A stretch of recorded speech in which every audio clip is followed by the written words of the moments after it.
La documentation, c'est quelque chose de très important pour moi. Alors, il y a Internet, ça c'est... Internet, c'est génial, on peut avoir tout ce qu'on veut tout de suite. Parfois, c'est pas suffisant.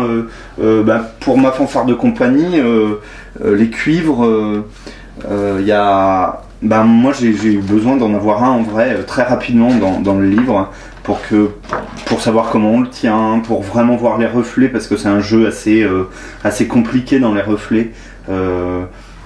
Ça pour moi c'est important d'en avoir un en vrai. Et voilà, les bateaux c'est pareil, parce que sur certaines vues, les bateaux ou autre chose, mais par exemple les bateaux, pour faire une vue un petit peu en plongée, ça permet de tourner autour de l'objet. Ça c'est chouette. Ensuite j'ai besoin de beaucoup de livres. Pour me documenter.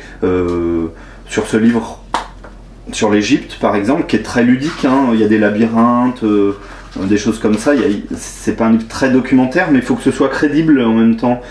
Ça va de tout, des costumes à la végétation, au mobilier, voilà, tous les objets, puis même certaines attitudes, voilà, des grands plans. Ça pour ça il n'y a pas de secret, faut se documenter, il faut que ce soit crédible.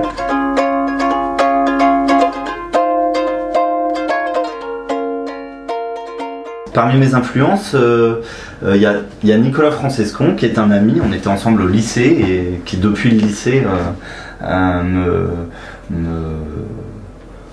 me bluffe, quoi. C'est toujours différent, il a un travail, il touche à tout, je trouve ça super chouette. Voilà, alors c'est la même personne et il y a vraiment une variété et une richesse que j'adore dans son travail. Et il est très sympa en plus.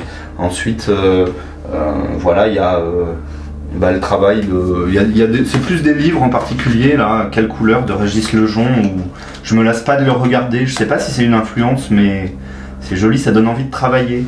C'est comme le travail de Dupuy et Berberian. C'est pareil quand je suis pas très motivé ou si j'ai pas envie de travailler, c'est le genre de livre que je regarde et ça me donne envie de dessiner.